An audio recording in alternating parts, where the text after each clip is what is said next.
All right, what's up, guys? Garden Report. We got a whole host of people down at the possibly was that the quietest Garden crowd of the entire year, guys? It's been For a quieter, good but it's up quality there. team, Yeah, yeah, I'd say so. It's pretty quiet. yeah. Yeah, Except not a for lot all of of energy in the building. except for the friggin' the group, the stragglers up on 9 that don't leave on time.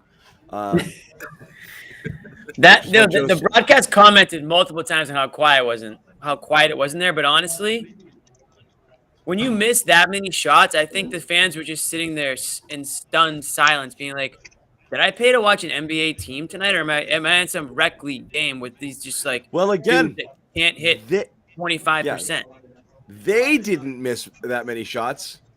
He missed that many shots. Okay. The overall numbers are going to look poor. You remove Jason Tatum from the shooting splits, the Celtics were 48-37 tonight, or 48-36. Perfectly Yeah. fine shooting numbers. One person couldn't shoot tonight, and it was Jason Tatum. And that's it. And it's the most perplexing thing, and it's a season-long thing, and the numbers are terrible. And yes, he flashes every once in a while, but Tatum's been terrible offensively this year. He can't shoot. The shot won't fall. The 3-point shooting is terrible. And again, on a night you're down 2 starters, your stars got to play great. And Tatum was awful tonight. Awful. Yeah, I mean, there's no getting around it. There's no sugarcoating it. This was not even top 45 Tatum. We like to talk about top five. This wasn't even top 45. He was bad. It wasn't. You want to give Charlotte credit, but I can't, and I won't because they didn't do anything special. They They were weren't locking fine. him up. Yeah. Yeah, I mean, these were shots that he has made time and time again, but for whatever reason, they just did not fall tonight. And it happens in the course of a season. But to John's point, it seems like it's happened a little bit more often than it should with him, and that is a problem. But it's Yeah, almost inexplicable at this point, right? Like it's everyone's waiting for it, like it's a bad dream, and you see a lot of it, kind of like the post game comments and just people on Twitter, like if Tatum just didn't shoot bad or if they were a little better and X, Y, and Z, but at a certain point, you're deep, deep, deep into the season. It's a season long problem. This is, I mean, it's beyond a slump. It's a bad year. It's a bad year. It's a regression right now. At a time where you needed him to take his game in another direction, he's right. flat out regressed offensively. And he killed. And when you rely on these guys to carry the load as much as this team does, games like this kill you. The games where Tatum's a no-show, or Tatum and Brown, or Brown and not it's hard for them to win when they're this bad. You just need them to be average more. There's been too many of these dud games where just no shots fall, and it absolutely kills them. Yeah, it's a bad shooting season for Tatum, no question. And I Yeah. think what's concerning is that when you look at the box score, you see he went 0 for 7. Like that was an 0 for 7 that wasn't like he didn't need to do that, right? It wasn't one of those approaches where you're like, okay, keep it going and you're going to turn things around. That hasn't been your track record this season. So I get it. He can get frustrated in his own head with the officials because it seemed like that definitely distracted him in this game. But he's got to get beyond that. I thought he was trying to shoot his way back into it off of that, and it just showed a regression that the old Tatum that we saw the first month of the season. John, what was that stat that you sent us about? They went into the bonus with like 7 And minutes left. with 8:40 to go in the fourth quarter, Romeo Langford drew a foul. I think Keith tweeted this. Romeo draws a foul, and the Celtics get into the bonus at 8:40, and they didn't shoot a free throw the rest of the way, or at least until the point I sent it to you, and at that point, Right. it didn't matter anymore. That's I mean, just crazy, lazy, aimless, rudderless basketball. it's crazy, and when you're shooting the ball that poorly, I understand they're like, yeah, like eventually, the averages will come out, I guess, but just stop shooting it that way. Just attack the basket, get to the line, like get in some sort of rhythm in another way. If you're shooting that poorly from three, they're basically begging you to take those shots at that point in the game. You know what I mean? Like they don't want you to drive if you're in the bonus. Why would they? They're gonna play off you and hope that this 30% shooting or whatever it is, holds up. And they played right into their hands again. We've talked about why are the Celtics always the team that are like making the adjustment, or well, they're not making the adjustment, but they're forced to. They're always playing into the other team's like hand. You know what I mean? Like the opposition comes out and sets the tone or grabs the lead, whatever it is, and the Celtics constantly are fighting to get back or having to switch something up, or in a case like tonight we talked about. I mean, you miss shots, you miss shots. I didn't even hate a lot of the shots that they took. They just couldn't hit them. Schroder had a couple late in the fourth there, too little, too late. But aside from him, I mean, the entire team. I mean, what was Tatum and Brown? Like, they were like 1 for 15 from three or something crazy like that, or even worse. It's the same stuff. But beyond that, it's the same stuff when he slumps too, and that like every single time he brushes up against another human being, he just turns to the refs incredulous. You got to get it out of your head, man. You just got to stop. Like it's obsessing. It's everything. It's just you got to just roll with this stuff a little bit more. It's unreal at this point. We're still having the same friggin' conversations. Like stop it. You're gonna have bad nights. That was right on cue. Ime literally just talked about Tatum's shooting performance, and he's saying he doesn't say anything wrong with it. He doesn't think that Jason's in his own head. He thinks that he's a smart enough player to not still make those kind of mistakes. And he also said that 6 or 5 of those 3-pointers were open looks, which he does have a good point there. But he did add the caveat that going downhill Tatum, as we used to call him, right?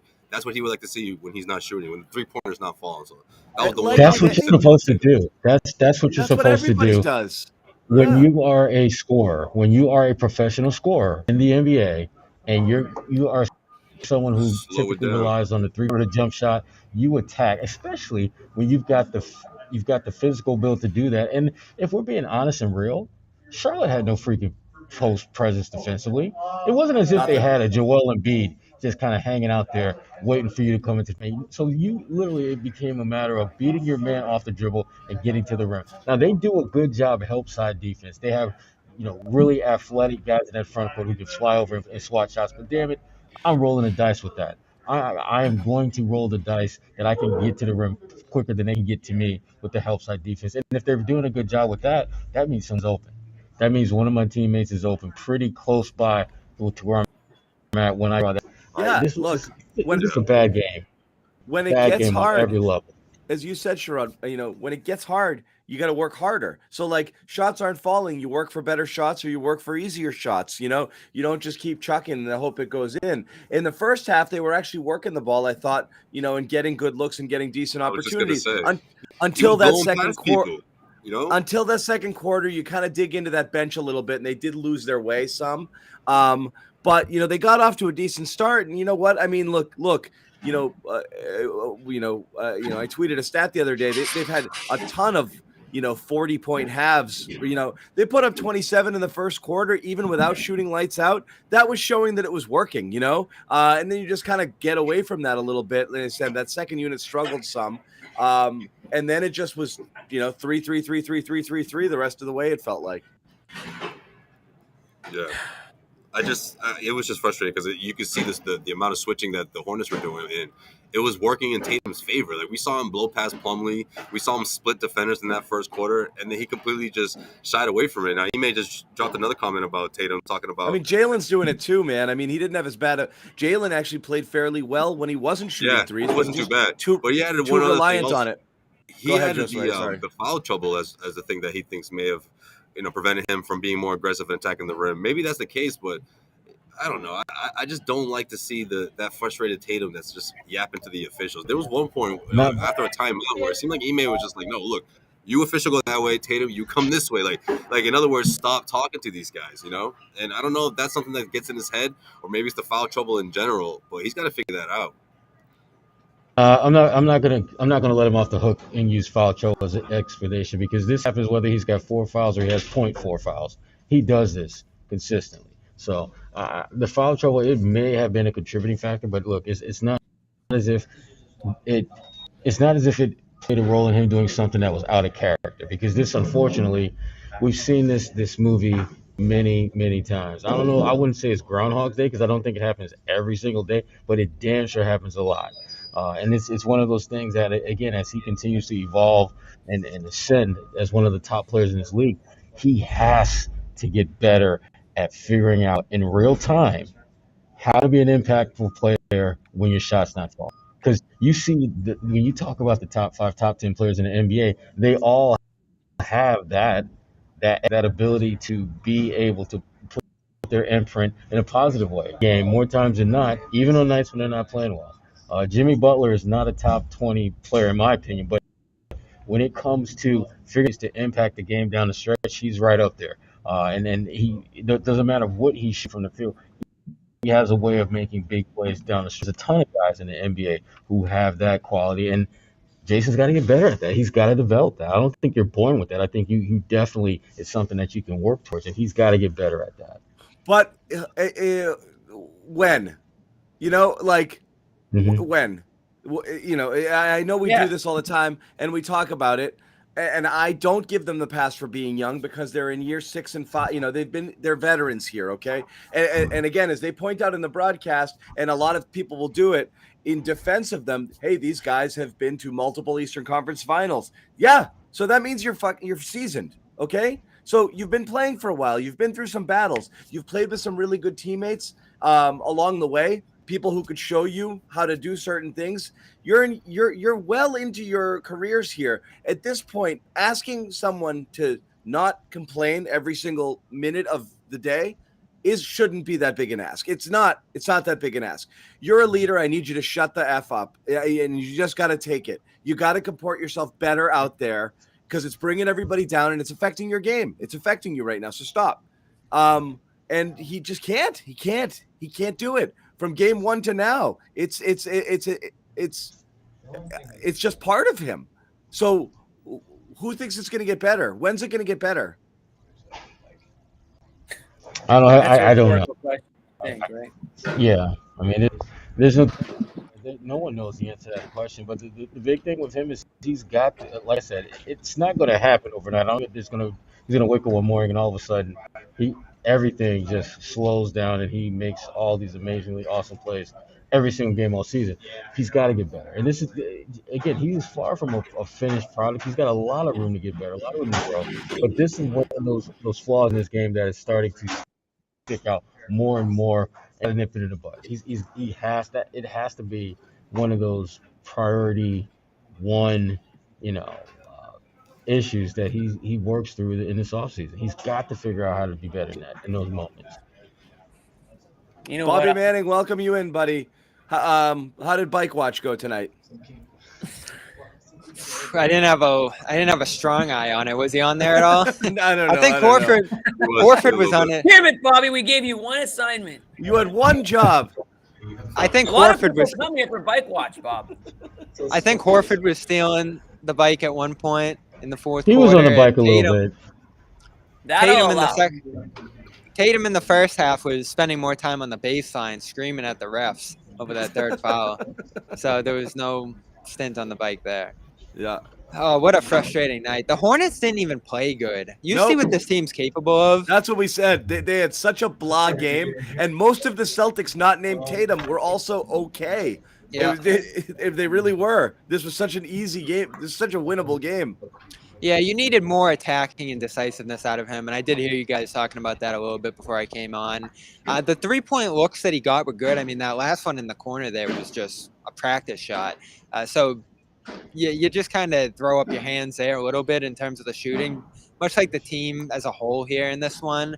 But at the same time, that stretch between the middle of the game there where they went 1-13 from 3 and just kept launching. I know Schroder got a steal at mid-court at one point and threw it right back over to Tatum. Kind of an empty defensive for the Hornets there, and Tatum just threw it up. There were moments in this game where the Celtics definitely settled, and that stretch where they took, I think it was 9 of their 11 shots from 3 into halftime was a really rough stretch because they came out in the third, made up some ground. Into the fourth, they were right there. That stretch where they just went on this brutal drought where only Schroder lifted them out of it, just like he did late, killed them, I thought. And it was all just a mentality thing. Early in the game, the offense looked great. Horford in the high post, guys cutting, Romeo getting involved. And then just one run went against them, and it all just started to fizzle again. And I thought the defense was just dreadful here. Bad lineups, small ball didn't work at all. and the Hornets attacked it. And I think both their guards had 10 assists, right? So they were both very active, played off each other well, hit a ton of shots. Just a better team, even at their worst. And I didn't think they were anywhere close to their best here. Yeah, I mean, you can say bad lineups, but again, when your bench is Ennis, Payton, Richardson, and Langford, and that's it. I mean, you're thin tonight. You're missing, I'm not going to call Nesmith a rotational player, but you're missing 2 starters and another guy you thought you might start to give some minutes to based on how he'd been. And you got a pretty good night out of Langford, and you got some positive contributions out of Richardson.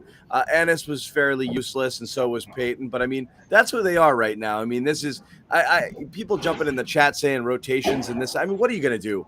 You got to rotate a couple of those players in. You can't play your starters 40 minutes. And your starters weren't even all playing well. So, there's doing certain things you haven't done all year though, like playing. I get it, but we've been telling him to try. We've been telling him to do that. I'm not going to kill. We've been begging Ime to try new stuff. So he tries new stuff, and we're like, I don't know why he's experimenting. We should go back to the old shit that didn't work. Bottom line is the roster kind of sucks. So when you mix and match, a bunch Did Romeo of crap, play enough though? I thought he was fine. I mean, but, you mix and match crap with crap. You're going to get crap sometimes. That's just what they had tonight. Yeah. And no one could get it going shooting wise. So yeah, it is. You mix crap with crap. Sometimes you're going to get crap. That's awesome. With the players, what does it make? What does it make altogether? Right. And 1, 2, 3, crap. I mean, like you guys said, I mean, you got to play the players that you have. At the end of the day, this is the roster. What's Nesmith going to do? Cut into some of Romeo's minutes or cut into Richardson's minutes? Nothing. At the end of the day, it is what it is. I don't think this was an Ime issue game, although I don't know why he's not screaming. I'll say this. In the fourth quarter, he should have been screaming at his guys to drive to the hoop. Yeah. Draw contact, get fouled, do whatever it takes. I mean, that I will put a little of the blame on him. I can't imagine they're just completely tuning him out. It's like you just got to get it through these guys' heads that they can't just be chucking threes at a 25% clip and expect to come back. You can't hit the home run shot. It's not going to – Schroder had a couple late in the game, but it's too little too late by that point. He didn't do enough up to that point to get within striking distance. That was my biggest issue, I guess. I don't have a problem with him going to Freedom or Langford. I thought, Langford actually gave you more points than he probably has majority of the games he's played this season. So I don't really have much of an issue there. Grant, I don't know. Is he starting to fade a bit? I mean, he's not giving you that 3-point corner shot right now. Grant is turning into Grant. Blown by. I mean, he got blown by a few times. This was a tough matchup for him against Washington and Bridges and those types. But I mean, they did whatever the hell they wanted, to be completely honest. There wasn't. I mean, and credit to Grant. He gives it his all out there. I'm never going to question his effort.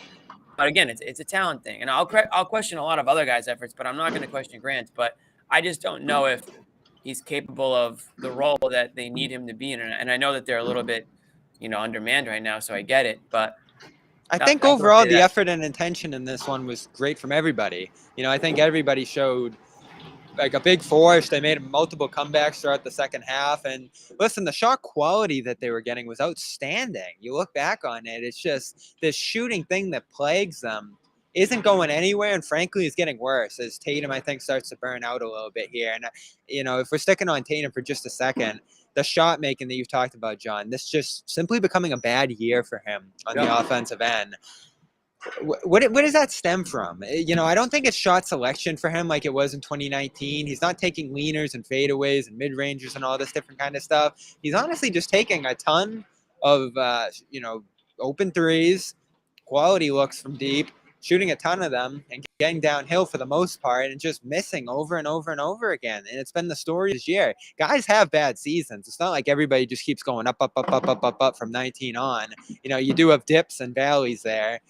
But this is certainly starting to look like a dip from him, and you wonder what's influencing that. Is there any nagging pain? Is he tired? Is he worn out with the minutes? You wonder. I mean, we know that year over year, Bobby, his rim frequency has gone down. Okay, so just being more reliant on the three. Year over year, the last 3 years, his 3-point frequency has gone up. And it's he's never been great around the rim, but now I really don't know because I mean, it's 2 straight years of decline, albeit last year was a small one, but he dropped 2 percentage points from that year where he, where he was playing really well, and 3-point percentage went down and just friggin' cratered this year. So he's just bad all around right now. I don't know if he's in his own head. I don't know if it was the thing of like giving him more responsibility and making him a playmaker that got him out of his comfort zone. He doesn't know what he's supposed to do. I think a lot of it comes down to him is like everything that he does naturally is what they tell him not to do. Don't be deliberate. Don't ISO. Don't take contested twos. Try to do more of this stuff. I mean, people want him to take more threes, right? I mean, that's an issue. That was one of the issues. Well, that's a testament to this team's lack of shooting, though, right? Like lack of production from that specific just based off of category. Like even Al Horford. Yeah. Al Horford was shooting well above 40% the first month of the season. That's not the case now, But you look to those guys for open looks, and I mean, to Bobby's point, they got a lot of those in this one. They got a lot of open looks, but at the same time, guys, we have to remember that this is the same team that we were complaining, why didn't Tatum and Brown do more in the fourth quarter? Why they barely touched the ball, and they sort of have to figure this thing out in the sense of, decision making and late game execution and how to approach it. Some of that also asking Tatum to be a playmaker because you need some of that down the stretch. That's been a part of it as well. But I thought it was interesting what Jaylen Brown just said, though. Jaylen Brown talked about the shots that the Hornets took. The sidestep fade away from Terry Rozier. Some of the really tough shots. He said, "Look, you want them to take those kind of shots, and they made them." And he also got they're a great team. From our old friend Jared Weiss, who asked him a question about, or at least he asked him a follow up rather, because Jaylen mentioned the team needing to be more professional, and when Jared asked for him to clarify, he just said, well, in classic Jaylen form, sure, I know you feel me on this, but he's not quite sure how. He just says, "Can you say the question again?" He repeats the question again, and Jaylen says, "Professionalism, to show up at work every day. That's what professionalism means." Got a little chippy, and Jared was, another follow up saying, "Well, what are you not seeing out there?" He's like, "Look, it's just about delivering it every night, every single night." Here's the thing, because we do this every night, we're forced to come up with a bunch of different things, and how many things have we talked about? Rotations, leadership, defense, double big lineups, and all of this stuff.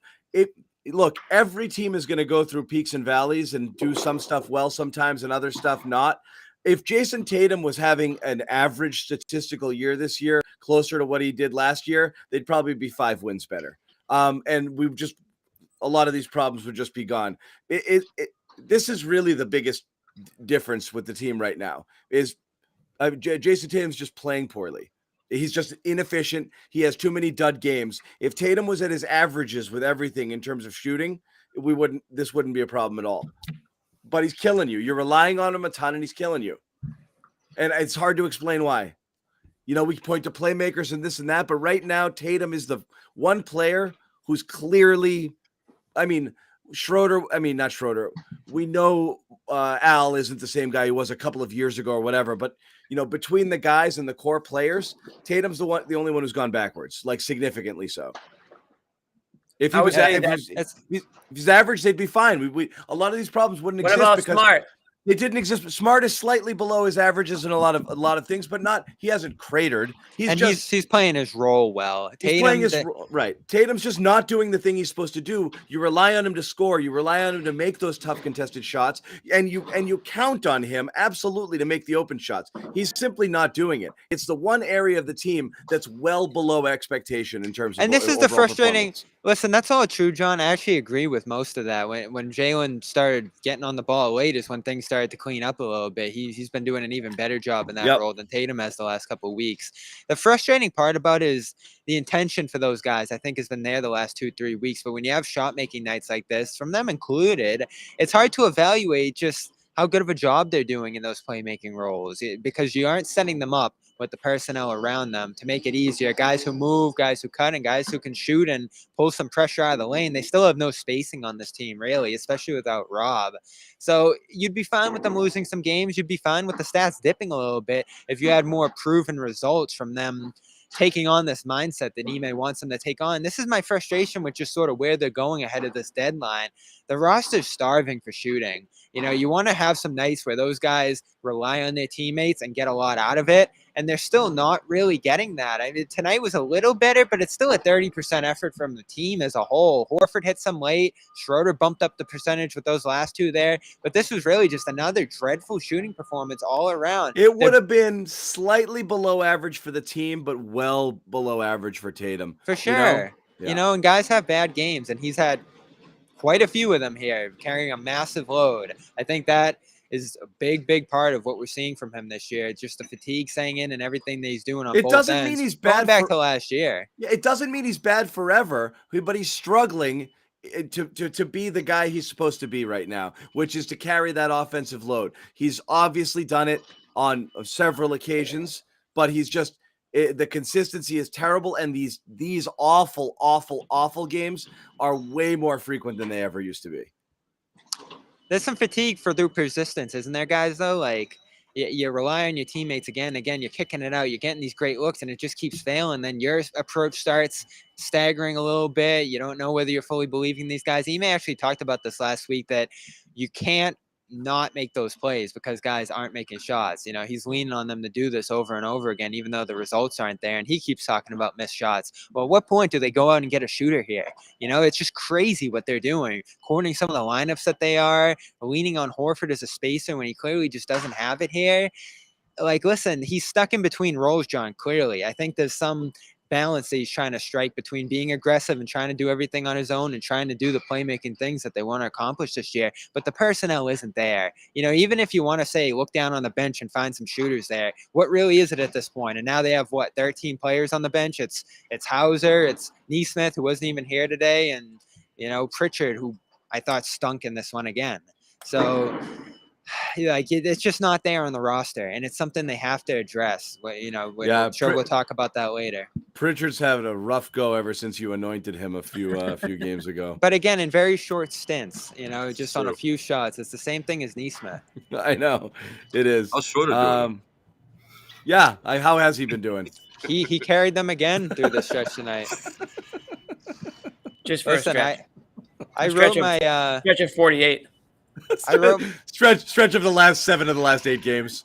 I wrote my defense of Schroder earlier this week. He's been awesome the last couple of weeks. Yeah, that was essentially a written apology. He's been awesome the last couple of weeks, but we spent an entire show with you guys with us arguing about Schroder. The Philly one bad half season. The one bad game he had when you weren't here, Jimmy. I had to hear the whole Schroder argument kicks up again, and it'll come up again his next bad game. This is why he got mad at dreadful one. This is exactly why he got mad at Gary Washburn. Yeah, you cheated. He had 1 point. He had 1 point in a spot. I know, sandwiched around a series of really good games. Well, that's what we do. We talk about the game that just happened. He loves talking about that. Ask him why he's been inconsistent. We do talk about the games. He took that frustration he took the Bobby frustration out on Gary.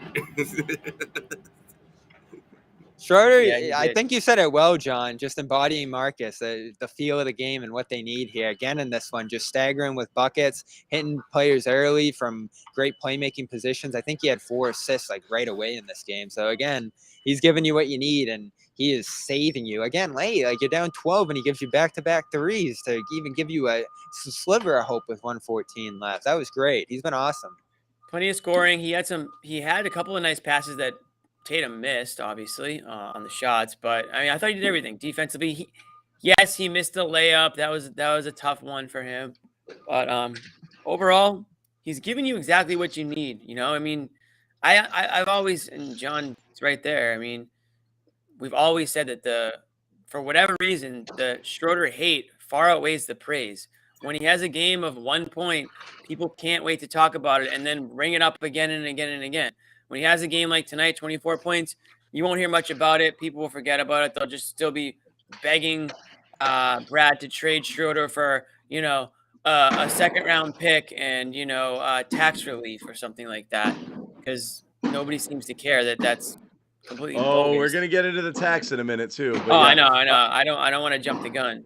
No, we will. Bobby, I want 1,500 words on that missed layup, though, tonight, okay? Yeah. Hey, it was fine. I didn't even. He's doing his thing, and he has, to me, the right attitude.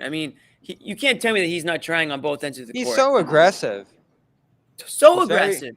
Yeah. Everyone's like, oh, well, he walks the ball up. He can't be that Even did you aggressive. see? Like, yeah, he walks the ball up after a freaking score. Do you see? I think he actually had 2 missed layups. The one in the first half that he missed, he was on the baseline and got right back in there and tipped it all the way out and chased it to half court to get the offensive rebound. Yeah, you're right. An offensive rebound right after that. So he was playing hard from the opening tip. And listen, he's been, let's say, the best, if not the second best player on the team over the last week or two here. Yeah, he's been awesome. Like 50-40 since he returned. We are going to we're going to transition a little bit, guys. I do want to I got to get this out here. Podcast brought to you by LinkedIn Talent Solutions. Okay, can be hard to find the right hire for your small business. LinkedIn Jobs makes it easier to get to the people you want to talk to faster and for free. So we use this. We're a small business, CLNS Media. We use LinkedIn, 700 along with 770 million other people. Focuses on candidates with just the right skills for you. Use the simple tools on LinkedIn Job to filter and prioritize who you want to interview and hire.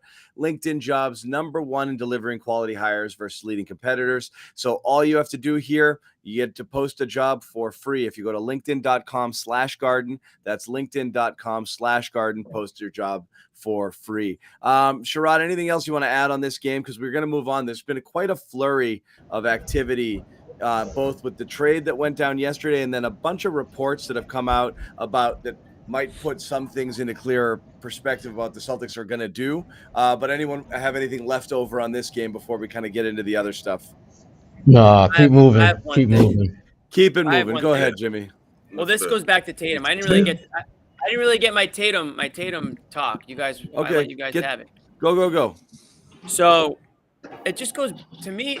My biggest issue with Tatum is the leadership thing, and yeah, he's going to have off nights. And I know he's not having a great season statistically, but I can't help but wonder if the team is reacting to his attitude, I guess you could say, on the court, off the court, if he's distancing himself from the rest of the guys, whether it's because he's on the bike or, because he's, family's obviously super important to him. Maybe he's just not around the team. I don't know what it is, but for whatever reason, it feels like there's some kind of disconnect on the court. And usually that stems from off the court. I don't know if it's an attitude issue. I know some people in the comments are saying entitled and all this stuff. I don't know if that's true, but I'll go back to one of my favorite movie quotes, one of my favorite movies. Remember the Titans. Bertier and Julius going at each other. And what does Bertier say? Attitude reflects leadership, Captain. Attitude reflects leadership, Captain. Yeah. And that just, to me, that sums up this team right now. Who's the captain? Who's leading? What's the attitude like? It all feels like out of sorts to me. And that's why it looks all out of sorts on the court. There's just no continuity. Well, and it starts at the top. It starts at the very top. So that'll segue into a lot of what we're talking about here. And I want to get into the trade, but there's a couple reports out about Celtics making this guy available. We do know they made a trade. That trade might signify that really their major motivation for the season is the tax. There's another one talking about how they want to trade Al Horford. There's a story in The Athletic today that Al might be on the block with a potential other mystery center that they're going to get to. But the report also talks about kind of the general vibe of what's going on with the team. And again, I know as reporters, guys, you don't necessarily want to say, I think it's BS or stomp on somebody else's sources or stories, but it is interesting that it's brought up. Some of the stuff that we see with like snapshots that we kind of guess what's going on here. One of the reports was one of the issues right now is a lack of responsiveness, is how it was put in the report, to Marcus Smart's approach handling the offense. It really seems like is what that was trying to say. And that was in The Athletic earlier today, and also spoke to friction between how Jalen and Jason, and how it's kind of created a stale environment here. Not Jalen, Jason, Jalen and Marcus. So I don't know how much is, here it is. Lack of responses to approach, though some team sources have commended his growing maturity over the past few years. However, his offensive style has not grown. He's having a poor shooting season, and his penchant for inaccurate flare passes often mitigates his improvements as a playmaker. So in a nutshell, Marcus, the point guard, ain't it. Okay. But you have Marcus on one hand asking for the ball and saying, give it to me, because when you guys have it, we're not sharing it enough. And those guys are probably saying, I don't trust you all the time with the ball. So that's one issue. Another one was, like we said, the chemistry issues between Smart and have caused a sense of staleness between Marcus and Jaylen Brown. Again, that's stuff we're guessing at by just watching. I wouldn't even say we're guessing. I mean, you can go back to the last few seasons. I said that last week. Right. Guessing at meaning it looks apparent, but we're not. This is sourced reporting of like talking to people in the team who are saying we're not specifically. We're looking at it and saying it feels like this is going on. Eyes. Yeah, my eyes. Right. 2 sources. Each one of these eyeballs. Yeah.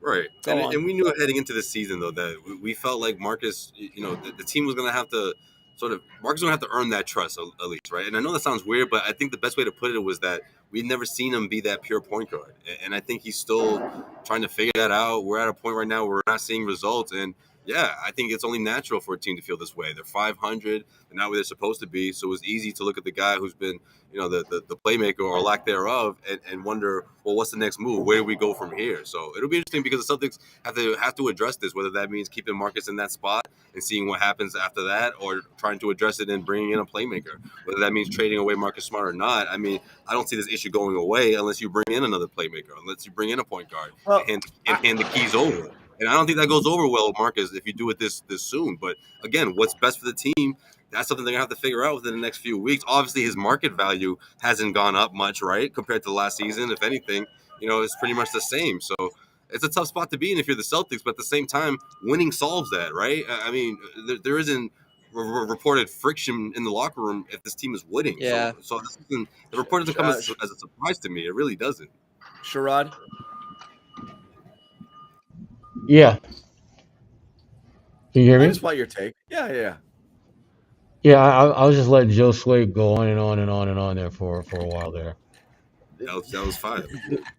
The bottom line with this team is and it's the straight no chaser truth. They're just not good enough. They're not playing well enough to be anything other than an average team. Their record is a direct reflection of who they are. They are equally awesome, equally awful. That's who they are. How would Smart be at fault here, John? Because that's what I have trouble with. Like, it's easy to look at him and say, like, he hasn't stepped up. He hasn't taken that role by storm. He hasn't done the things necessary from that leadership position to get it going. But we see him doing the things in those spots that need to be done, whether it's active, aggressive ball movement, like emphasizing the second pass in the positions he's in, playing great defense, which he's certainly gotten back to this year. And things we talked about earlier in the year that I almost felt like we and the team got on him too hard for. Not you, John. You actually wrote in his defense for calling out the Jays for their ball movement. And they responded to that, and it worked. Well, so they might have responded to it, or did they just want to like prove again? Like there's listening. Well, there's a fatigue. Prove somebody wrong. If they treat Marcus Smart like a member of the media or something like that, then they just want to prove the critics wrong. They don't actually want to take lesson and take direction. They don't actually respect his opinion. They just want to. It's like the TNT stick it in his crew. face. It's like Kendrick Perkins saying something to Tatum. Like he doesn't really he's not taking it as constructive criticism. He's taking it as screw you. I'm going to show you that you're wrong and I'm actually better. I'm past the point where I think Smart, if you just remove him from the situation, it's a plus. I think they'd be much, much worse. We've seen it in spots here that the defense has lapsed without his direction and communication out there, frankly.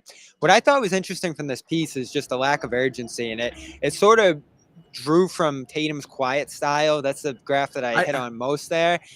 There isn't an urgency in terms of communication that you see out there on the court or on the sideline. I'm watching Wolves-Knicks last night, and they're huddled up on the court trying to figure out plays down the stretch, and they end up making a few and winning the game. I've never really seen the Celtics team huddle up or, get in a circle on the sideline and start talking to each other and point out directions. Smart's the closest they have. They're not, but to the topic of Marcus, I do want to say this. And Sherrod, you were about to say something first. I don't know if you want to jump in, and then I'll say what I was going to say. Go ahead, John. Go ahead.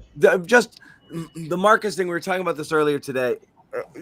I'm not saying advocating for getting rid of Marcus. What I don't understand, you're going to kill the team, Bobby, or other people for being passive, not taking big swings, being conservative in their approach. Maybe there was an opportunity to make a move last year, and we kind of thought that Marcus might have been on his way out.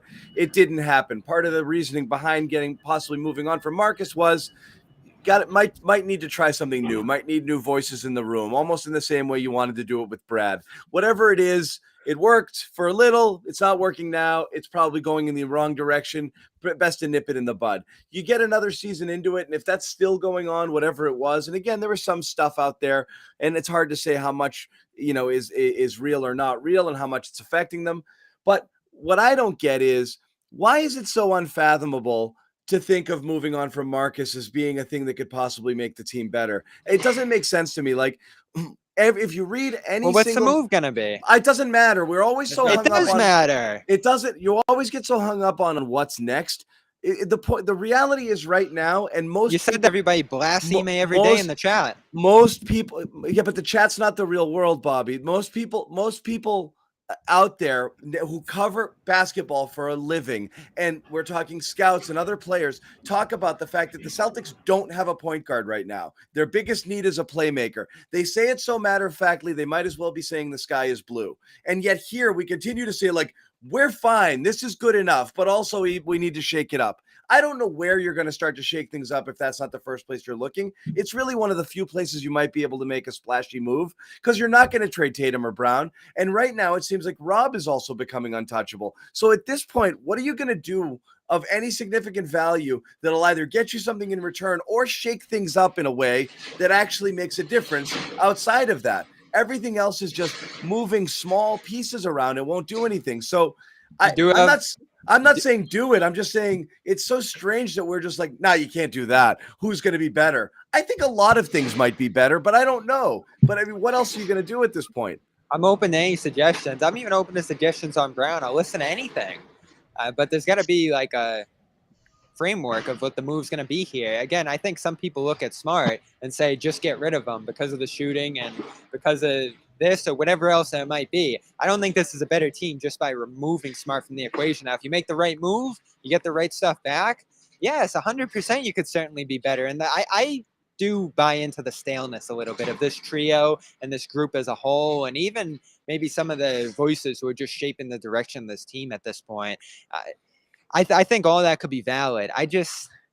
They only have so much here in terms of, you look at Tatum, Brown, Rob, you're holding on to those guys tight, but I don't think Smart's a bridge to a different point guard. I don't think you can upgrade at that position by moving on from him. You can move to a shooter, you could pivot to a wing, but then you're even weaker at point guard. And again, he's not the best point guard in the world, but he's the best you have, and the numbers bear that out in his on-off numbers. I pissed off the whole chat. I just mean Twitter, people who comment a lot of things. This isn't necessarily indicative of what we're talking about. Most people here are, in general, think that Marcus Smart is, I'm not saying the problem, but the problem with the Celtics stems from their lack of playmaker right now. So who's going to replace the problem is he's too high in the hierarchy. We've all known who's going to replace the non-playmaker they already have and be the non-playmaker they need. I mean, like, what are you asking to do here? I'm not really sure. I just don't know, if it's affecting your star players in a negative way and it's not helping them, because as we've seen, the numbers are down, the offense struggles. What else are you going to do? Well, here's the issue is figuring out what's the pathway to prosperity for the Celtics. And when you start looking at their roster, it has to be a sacrificial lamb in order to move in that direction. Marcus is it.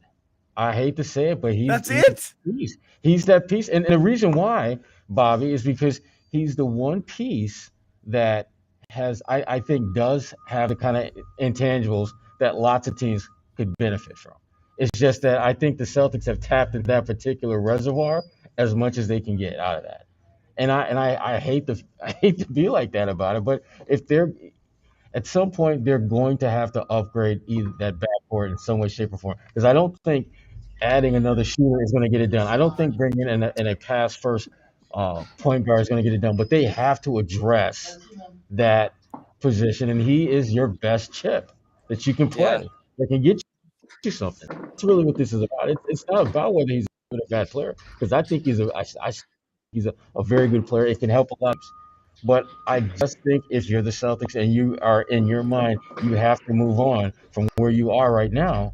He's the best chip that you can play to get you something of value. And so Any deal with Tatum and Brown, you're giving away the best part of the deal. You're giving away a piece What would you? So who dangles this today? Today it comes out that everyone's on the table. So what we talked about, and Sherrod, you talked about it on your I know, but Sherrod, you talked about it on your pod with Gary, and Gary's opinion was he'd be pretty annoyed if the Celtics became sellers here. I'm highly in favor of them becoming sellers for two reasons. One, these guys aren't it, and they're not getting you there. I also don't think that you're going to be that much worse if you do sell off a couple of pieces and play the other guys that you have there. And they're not great, but I just don't think it's going to make that big a difference. If somebody is willing to give you something real for any of these veteran players and throw Al in the mix as well, I think you do it. I think you have to do it. I think you have to have, I think, more of a seller mindset to get some assets that have, to me, higher. You're selling now to buy later. Yeah, and to me, you got to get guys who fall into the category of low risk, high reward type players, like Bobo. He has not done much at all, but he did. He's 7'2", and he's a wing. That in the right situation could be a steal. Now, right now, obviously not. But you have to start lining up your pieces where there's the potential for them to be something significantly greater than what they are now. Because Grant Williams is having a great season. But when you think about his ceiling, I'm not sure he's that far away from hitting it right now. I think he still is going to get better. I think he still has some room to grow, but I don't think there's a ton of room to grow. Whereas you take a guy like Bobo, who's, again, 7'2", can put the ball on the floor. At one point, he was projected to be like a top 10 pick in the draft. That's someone you roll the dice with, because there are very specific skills and talents that they have that in the right situation could be a significant benefit to you. Did you guys ever see Being John Malkovich? No. All right, that's Grant's ceiling. You have to have seen the movie. Anyway, they got really short ceilings. Bull, yeah, we're gonna talk about Bull. That's the future. That's where we're at in the season now, hinging on Bull. I mean, Jimmy, it's a team. What the hell do you expect, Jimmy? Exactly. I know. This isn't Milwaukee. This isn't Brooklyn. I mean, this is who they are. Why do you think they couldn't get Cam Reddish? I don't think they want Cam Reddish because they didn't want to pay Cam Reddish. Yeah, it didn't seem like they were in on the move at all. And you would have to give up your first-round pick. The Knicks gave up a different team's first-round pick, so there's a big difference there. Yeah. I didn't think that was a move that was necessarily worth going that far. And, I love trading picks, but for the right guys. I didn't think it cost a whole lot. And you get a guy that's shown – this is just an example. I'm not, dying for them to get Cam Reddish, but I feel like those types of trades are the ones you're the Celtics you're looking for because you've missed – It's the right idea. I'm not sure it's the right guy. Yeah, but I mean – no, you're not sure if it's the right guy. That's why he's available, and that's why you can get him for that price. Once he is the right guy, guess what? You can't get him anymore. So that's the whole point. You got to take a risk. That's the point. Yes, it was a good trade. Your version of it would have been like Neesmith and a first. Yeah, and okay. I mean, you have to take a speculative swing. It becomes the 16th pick, and you miss on it. I mean, is the pick going to be better than Reddish, a guy that when he gets minutes has shown that he can actually play in this league? He just can't get them. It's a speculative ad. You're trying to catch a guy before he takes off. Tell me that Celtics Twitter and everybody wearing green underwear wouldn't be head over heels if Brad made that deal. Neesmith. I would have liked it a lot. The thinking's great there. Oh my God, genius, Brad! He's so smart. He did it again. Yeah, I've been watching Reddish for a long time, and he's just gotten more underwhelming as time's gone on. He's young, in the right role, he could catch some fire here, and he is due to be paid. Who knows how that's going to go in terms of restricted free agency there. That's probably the tricky part of this, right? That's why the Hawks gave him up. They didn't want to pay him. No, I like the example, Jimmy, because that was the high end of what you could do there. Bull's an example, too. A guy that just didn't work in Denver, and you end up getting him as a side dumping in this cap shedding move here. So they're starting to take a look at these things. They're certainly looking at Jalen Smith too. It sounded like in that regard. Listen, these moves aren't solutions. Reddish isn't going to save the Celtics. Bowl and none of these guys are gonna. But it's just about building up a more well-rounded roster. No, they're not. Yeah, they are. Neither of them have done anything. Cam Reddish and Bowl are in the same category.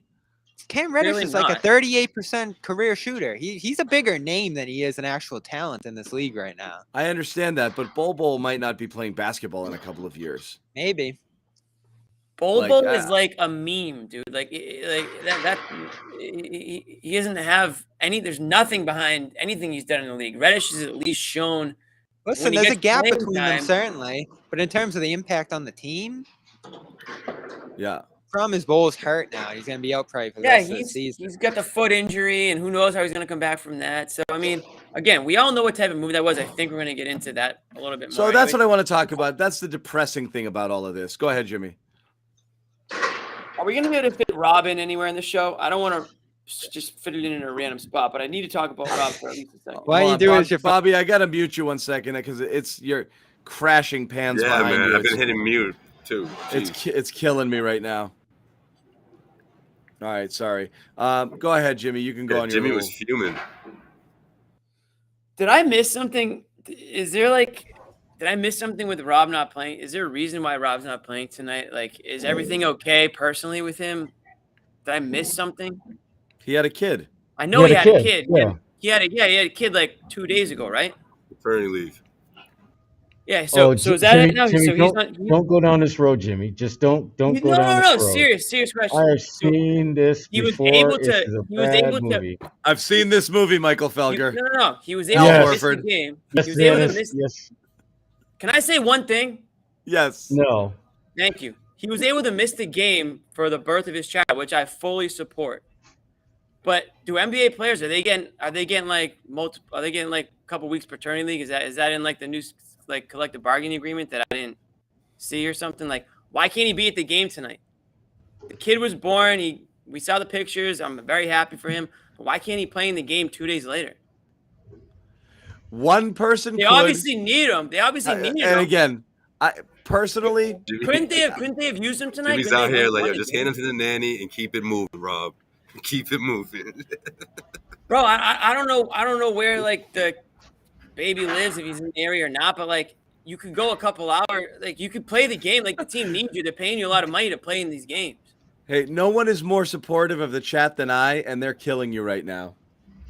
It's 2 days later. It's not like this is normal. It's not normal. Usually, like you come back and play. Like I wouldn't expect him to miss the birth of his child.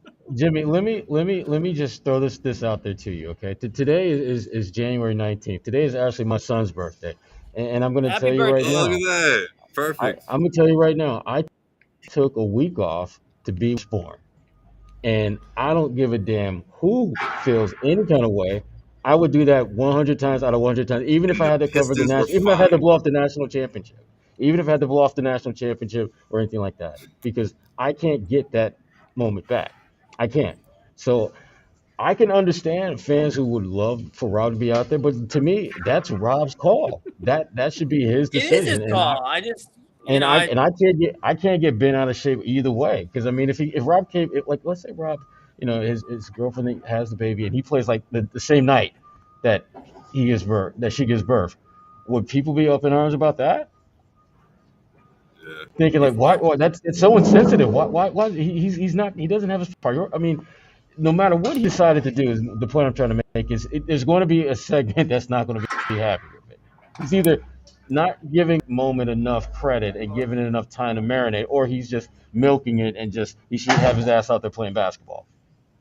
No, listen. He can't win. You know Tom Lloyd will take his time. Come on. I'm happy that he was able to be there for the birth of his child. Obviously, I support that 100%. I'm just saying, like, okay, like you probably could have played in the game and still like been there for your kid. Sherrod, like I'm glad that you spent a week with your kid, but like if you had to step away for a couple hours, I'm sure you could have done that. Like that's all. Jimmy, it's not. I have a feeling you took your eyes off. This isn't like Xbox, Jimmy, where you can just like literally say, "Hey, I'll be right back. I'm just gonna play this quick Xbox game." The NBA isn't work that way, Jimmy. It just doesn't. The NBA is a completely different. I'll put it this way. All right, It's about engagement, right? Let me throw Jimmy a lifeline here, okay? I've got multiple kids. I said what I said. All right, I got a lot. Jimmy, you know you're still my dude, but damn. I said what I said. I get it. I get it to a degree.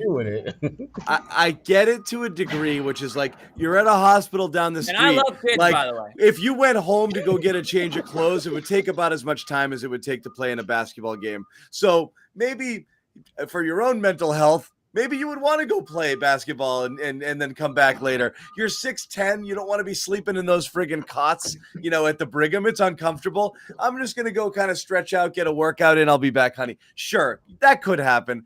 Problem is you have no idea what's going on, the circumstances, anything around it. So it's hard to say like, dude, you should have played. It is what it is. But could they have used him? Yes. Desperately. Yes. Would it have been heroic? And would people have said, look at Rob, the dedication, only one day later he showed up? Yeah, people might have. Other people might have thought he was a really bad dad. So you can get criticism both ways on that. He can't win. No matter what he decided to do, he can't win. No, he shouldn't care what other people say. He shouldn't care what I say. So if he shows up, right. I was just surprised that he wasn't. I just thought maybe he would have been there because I thought he'd be tonight. 2 days later. I mean, shoot. Yeah. Okay. So at what point is it? At what point should he go back? Should he take a week off like Sherrod? I don't know. Like what's the cutoff? Look, you know how employers are. And again, even when I took my paternity, they were like, "So you're really going to take the full time, huh?" And I was like, "All right, I'll come back." They don't really want you. Some employers don't really want you to. But Ime said the right things, which was like, yeah, if he needs the next one, he'll get the next one. But I think they're kind of hoping it's Friday. What do you think, dude? They only give you 2 days in the hospital. So like, come on back, maybe. Yeah. I think the kid's gonna. I think the kid will get over it. I love kids. Everyone's like, "Oh, Jimmy, don't have kids. Listen, that's not really it. I'm just like, team could have really used you. Like, enjoyed your time with your kid, and you can go to the game and then you can go back. Like, all he needed was to leave his phone. To upload the Calm app onto his phone, leave it with his wife and baby. There you go, guys. Night. Comments like we don't support Jimmy's statement. I hate this conversation every time. I know. Well, you can't win. You can't win with the conversation. Like, no, it's impossible because you just don't know. Different. I'm not saying he should miss the kid's birth. I've never been for that. Like, I totally get that. But I'm just saying, like, okay, like, again, I'm not going to keep bringing it up, but it's a couple days later. That's the difference. So we can move on. Like, it's not that crazy. It's not that crazy of a take. It's not a crazy take at all. It's just actually. It's like not. Everyone needs to toughen up a bit here. It's not crazy of a take. It's not a crazy take. You didn't go Felger. You didn't go miss it altogether. Don't even. It's not a crazy take, but the chance of you getting that's the difference, right? It coming away Monday. Clean. Yeah. It's Wednesday. You're going to get scorched with this conversation. There's no way that you can go in a conversation and not get scorched. I thought he played the Celtics thought he would play, and then he didn't at the last minute there. So it's his decision. I don't really care either way. I'm pretty open to guys taking that time, like Sherrod said, and anybody else would take more time than he has. So he's leaning on the high end of it for an NBA guy, I guess, but this is still kind of the low end for a real person in that circumstance. Well, that's not true. So there's tons of people who can't take time or don't take time, but we'll move on. Are you sure, Jimmy? That's hard. It's just not true what Bobby said, but we'll move on. If you're able to, people would. Yeah, if you're able to. So and he can. He can. And he did. Good for him. He can. And the Celtics lost. So just keep it moving. Exactly. KIM, Jimmy. KIM. Keep it moving. So what I did want to mention that we were talking about earlier was the trade. The trade that they did make was it got Bobby, excited for a little bit. You get Bol. I've seen this guy play. Yeah, Bobby, it moved. Bobby got excited. Didn't you hear it was a good way to do it. Yeah, I Bobby mean, got excited, but at the end of the day, it's after the initial dust settles, and you're like, that's a name. It's obviously very clear that what it was, and it was a salary move, which is fine because that's value has some value to them. But I think a lot of people, myself included, kind of jumped all over it because it signifies what's coming, which is nothing.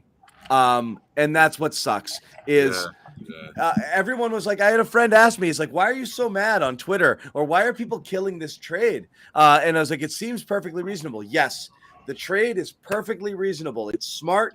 You're shaving salary. You're trading nothing for nothing and getting under the tax. Nothing bad about that. Absolutely good bookkeeping on your part. Who knows? You're taking a flyer on a player. Maybe you can keep and might develop for you down the road. Who knows? Doesn't matter. Probably not. Probably straight bookkeeping. What it is, though, it signifies what is likely the goal of the season, which is the fear everybody had all along is they're not spending into the tax. And every article written about it today is, obviously it's obvious because they've made it obvious. This is a priority. And every move they make.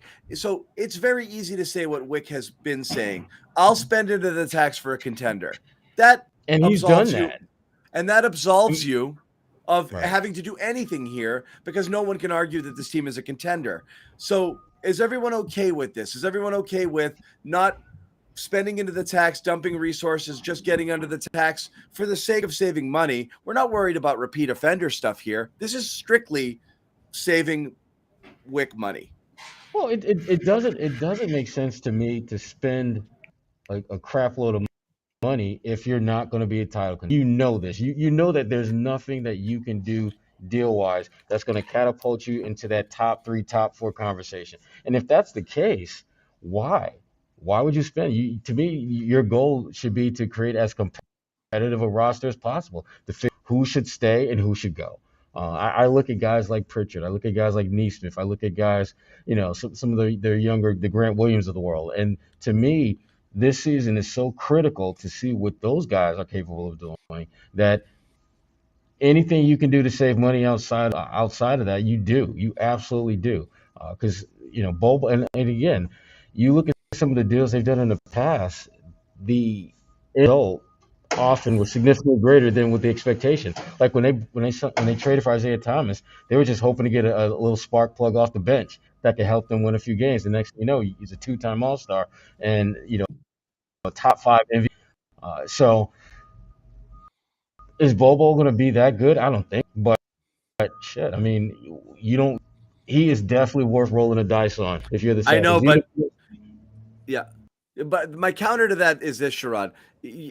When you're doing this, and again, credit to the Celtics for not having to give away anything to get under the tax, but they have given away things to get to shave money. And so you gave away the Desmond Bane pick, which bit you in the ass. And again, it seems just to save $4 million, $4.5 million. And you gave away another pick to shave some salary here in the Kemba Horford deal, who right now that looks like it could be a fairly useful player. You've missed on Romeo.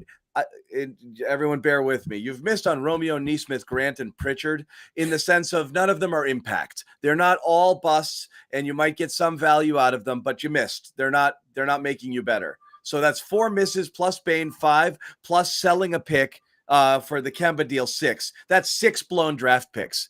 That's friggin' crazy to me. And that's the reason they're the position they're in. But a mentality where you're not always trying to get better at whatever cost, if the only cost is money, is going to make you do dumb shit. And it's gonna make you miss opportunities. So I think you can look at this trade and say, great, they got under the tax. I guess that's useful. You can also look at it and say the one playable piece in this was a floor spacing shooting guard that went to a different team. Why couldn't you have made the trade for the guard and let the other people cut salary? Why did you take the salary cutting portion of that trade?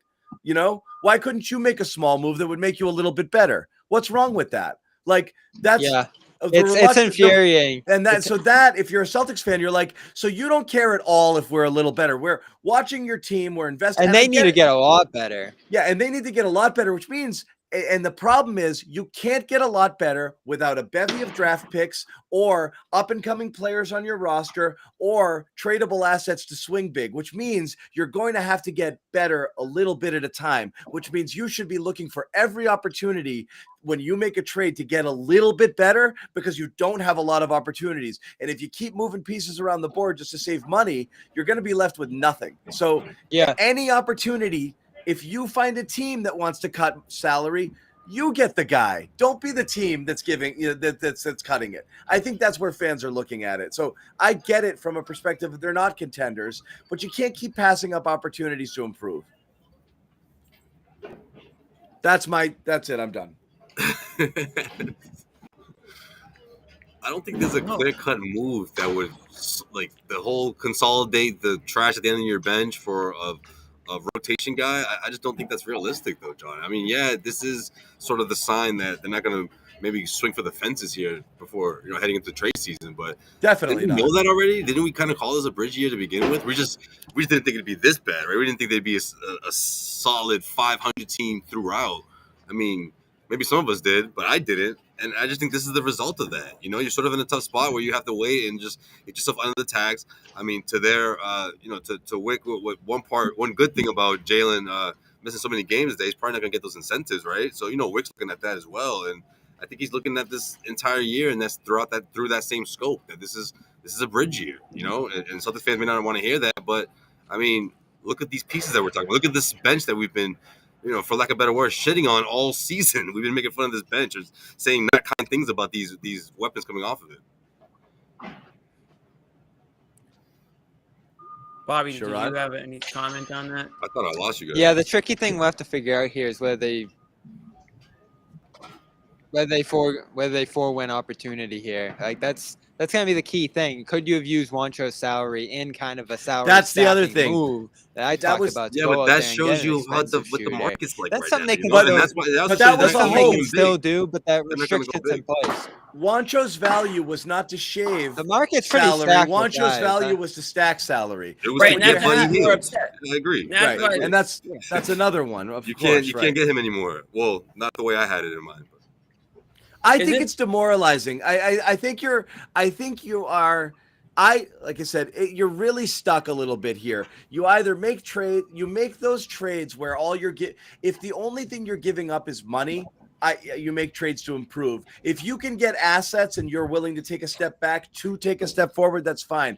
But you keep running in place and the only thing that's happening is you're avoiding paying a tax. That's not going to play. That's the only thing that's not going to play with a fan base. I think there's plenty of people who'd be happy with a couple small moves that made some small improvements for the current product on the team. And I think those same people would be happy if they just said, Smart, Richardson, Horford, you can have anything. If you can get a first-round pick or two or something out of that down the road value, people will take that too because it's building towards something better either now or later. But just moving pieces around the chessboard just to shave a couple of bucks, and that's the only move you make, and if that's all they end up doing at the deadline is just that last move to get them under the tax, that's going to suck. Right.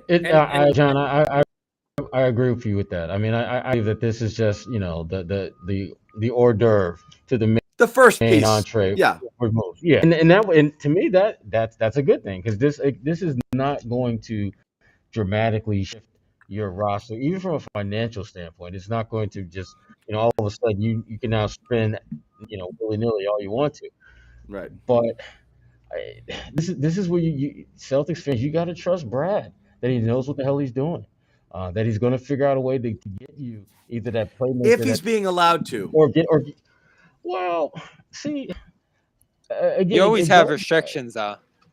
Yeah. Do you think he's being allowed to, Sherrod? I do. Yeah. I think Brad enough cachet with the front office. If he wants to go out and get player X, and that player can be a significant impact player, difference maker for them, I don't think he's going to get any. I don't think he's going to prohibit. Now, if you're talking about Tobias Harris, who's making too much damn money, that's a problem. That would be a problem. Sure. But if you're talking about if let's say all of a sudden the Phoenix Suns say, hey, we want to trade Chris Paul, you're going to figure out a way to do that because that dramatically changes Different, of calculus. course. For impact, you empty the drawers. But another thing, go ahead, Jimmy. Go ahead. Well, we need to just call it what it is. I mean, it is a move for tax purposes. I mean, it's not like the Celtics went out and was like, we got to get Bobo and PJ Dozier on a blown ACL. Like, that's not plan A. That's not like what they envisioned, you know, the direction No, the because team was Bobo was to going. go to Detroit. Yeah, but That's the thing baffling part about this. This to me is like the beginning of waving the white flag in the season because of what you guys mentioned earlier. Originally, you thought Hernangomez could have been a piece to add to something, to, you know, bring in a bigger player to match salaries and all that.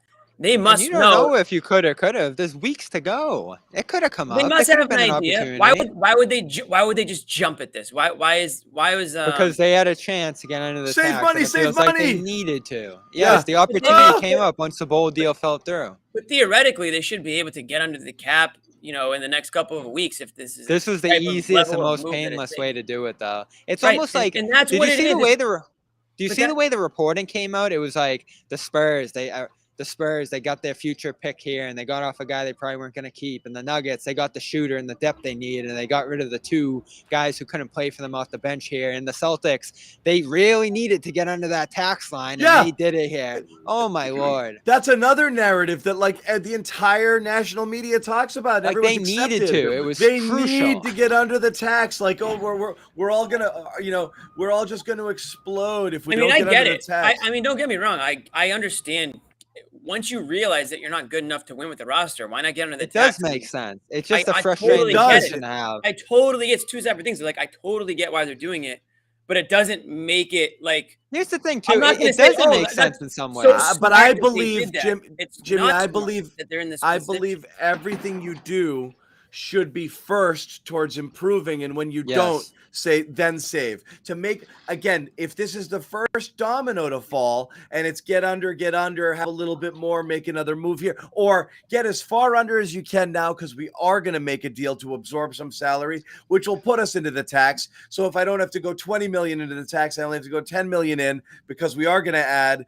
Let's lessen the pain now for when we do make that move. Then everyone will feel different. However, if this heads down that line of them just making another move to shave those last 2 million, and that's it, then, like I said, then that's going to suck. So people are bracing for that. That's what I think. I'm bracing for it too. I do disagree, though, that this precludes them from doing other stuff. It doesn't. This allows them to keep Schroder in many ways, because they're only 800 over the tax now. You dump Bruno, Bowl, or Dozier, and it's done. So you don't have to trade Schroder if you don't get a return you don't like here. And you can match salary. You can do all that to stay under the tax. I just made a trade in the machine today that keeps them right about where they are salary-wise. So, like, there's still a million different things they can do here, but it is just a worrisome sign that that's going to dictate everything they do here. So even if there are opportunities that could help them make the step in the improvements that they need to toward the long way away that they are from contending here, you got to start doing it now. And Josue, you mentioned that there might not be a lot of opportunity here. I don't know how you can tell weeks out. I really don't. Like, there was even news today that the Kings are going to look to sell off some guys. Those are guys that could help you. Atlanta, I think, is more than willing to consider a bunch of different stuff. Philly, obviously, is the center of everything right now. Transform your season, though. Like, I don't think. But you're not in a position to do that, and I think everybody's gotten that in their heads that, like, Beal or Levine or this one big deal is going to save the day. You got to get your shooter. You got to get your playmaker. You got to find some young talent. Yeah. You're so far away in terms of personnel from being good, and if you do nothing at this deadline besides dump Blancho, I think that's a disastrous. I'm even willing to sell, and that certainly seems to be something that they're looking at here with the Horford news. Well, who floats Richardson. that? Who floats that? Is that the Celtics putting it out there so they can deny it later, but to see if there's any interest? Because I don't believe teams are calling for Richardson and Smart. You know, it's not for much, Agents. but it certainly will. It's certainly something that they can do. Yeah. Yeah, I believe that, John, because they know the predicament the Celtics are in. You know, it's like, if you guys want to get better, you know, if you guys need help to facilitate a trade, we'll take one of those pieces. I mean, but again, the terms and what's being sent to the Celtics is probably not something that they're in love with right now. I get worried hearing Brad too, and I know it's probably just a cliche that he's leaning on, but if it is the driving factor that you're not going to make any move if it doesn't get you any closer to winning a championship, you are not in a position to do that. The rest of your roster is in such a state of disarray that you need to start to kind of climb the ladder here. And this could be the bottom floor. I think this is a move that makes sense in a vacuum. But if it is something that we find out in 2-3 weeks here was the only thing that they're doing here, that's where it gets really frustrating, because you have to take a direction now. You still haven't, in terms of improving or in terms of selling. And this isn't enough of a sell to put you in position to do anything going forward. Honestly, like, Bowl and Dozier, if they impact this team into the future, it'll be a massive surprise. And I think it's a nice bonus to what you did here with the cap shedding and not giving up anything to do that cap shedding. But it's not anything that gets me excited enough to think that they did anything here beside that. Well, it could happen, but it's probably not. It's what you think the motivation is. The other part of the report that I wanted to mention, and then we will wrap it because there'll be more to come and things will heat up as well. But, at the very end of the athletic report today was Stevens played it conservatively when he first came on board this summer, passing on proposals within his front office to make bolder moves, according to team sources. While the time to jump all in on change isn't necessarily approaching in February, he needs to start setting the table. So again, not a detail there, but a vibe that Brad had an aversion to anything big and splashy early. And fine, maybe you didn't want to come in and just fire everybody in the first day on the job. But if you don't have the aversion to do something bold or drastic, I mean, if you don't have if you don't have that in you and you're going to play it conservative, there's a very small chance they're going to improve. You got to take a swing somewhere. I just don't know where it is. It might not be in February, and that's fine. This might just be get out of the tax and reload in the off season. You have to take a risk. The thing you're going to do is you're probably going to have to take a risk somewhere. Yeah. Yeah, you don't have a lot of assets. There's not a lot of opportunity or players that are going to be interested in coming here. So you have to take a risk on a guy that could transform the dynamic on your team, the leadership situation, certainly. I really do sense a staleness here. I do, and I felt that way all year. You just don't see you see some effort at fixing things. Yeah, the group as a whole right now just isn't meshing, and the bottom parts on the roster aren't working, and at the top, you do have big questions there. Like, I don't even think shaking things up at the bottom of the roster could necessarily be the answer, because the way they're faltering in the fourth quarter, which is kind of the definition of this team this year, that's the key players that are doing that. So you could go get a shooter, you could go get a playmaker, and still have it be a disaster there. Like, just patching kind of the edges here may not be the answer, but you have to try, right? Because you haven't tried. You haven't tried to funnel some picks in the one player, consolidate a little. I mean, they still haven't consolidated. They have all these picks, they have all these young players, they have all this salary. Well, now they need them because the roster's garbage. So, it's the only way they have to make a deal, though, and that's not going to change in the summer. I don't think there's an immense amount of opportunity that's going to explode. We all know where this is headed in the offseason, and we all know where the conversation is headed. You've got one chip, to do something that's roster changing. I disagree. And I'm just saying that's the only one, or else you just sit there and you just are this team. Why didn't we talk about the picks once during this show? Like, we're going to go to this again, but we can't talk about picks. Because they aren't picks. They have one pick every year, that's it. It's not the picks. It's the same story, Bobby. They don't have that up-and-coming player to match with picks. Every team wants the bird in the every team wants the bird in the hand, the player who plays now, the Halliburton, the whomever, and the picks for the star. It doesn't work without that thing. You don't have that thing. So nobody just wants your three lottery ticket, your 3 shots at another Romeo. That's not good enough for people. They need something guaranteed to make a trade for a real piece. They don't have it. So they can't do it. They can't. It's just picks alone isn't enough. That's where they are. Every team's got picks, but the Celtics also don't have that thing to pair with it. All right, I'm worried one day Brown and Tatum are going to walk, and they'll just use all the picks. They might. So you might have to show one of them the door to avoid that. And again, it's not here. That's how the NBA works. I don't know why that's never a move that they've been willing to take, but they did use one to dump a guy, of course. Who knows? Anyway, we are going to wrap because we're gonna this conversation is going to repeat itself naturally because the trade deadline's approaching.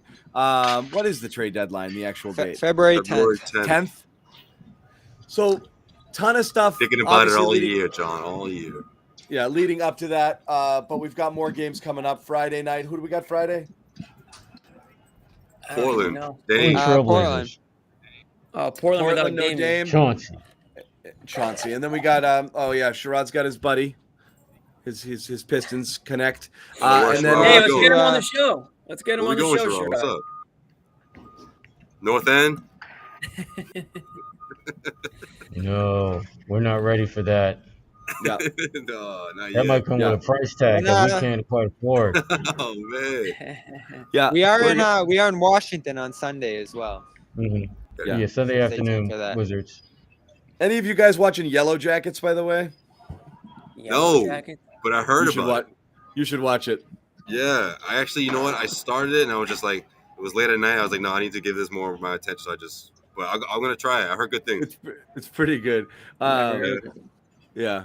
That was my last binge. I have to go watch my last episode of Expanse right now. But that's it. We're going to wrap up the show. Thank you guys. I'm sorry Jimmy offended you by the stuff that he said. That was pretty shitty. Yeah. I do think you're real. Change the subject too. You want to say it's so bad. Couple of softies in the chat. That's okay. I do think you're real, guys. You are real, and we count on you. So thank you for turning out every game. I almost did an apology cam to the chat. But for what? For what? Because I told them they weren't the real world. But anyway, they're our world. They're our world. So thank you guys for turning out again.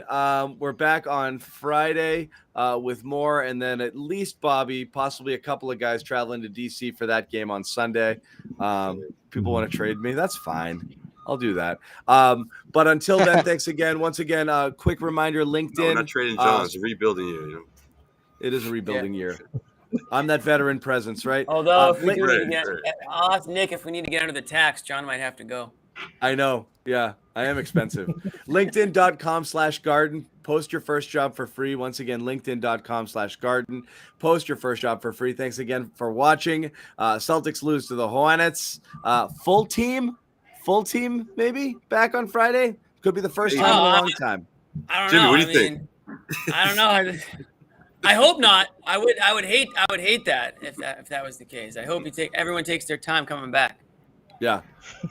Take your time. Everybody slow play it. Hey, maybe go have a kid. If you haven't had a kid, go have one. He'll meet what? Everyone's up late tonight. You know what? Everyone just take tomorrow off. If you're watching the show, tell them I told you could take tomorrow off. Yeah, call out. Yep. All right. Good night, guys. Take care. See ya.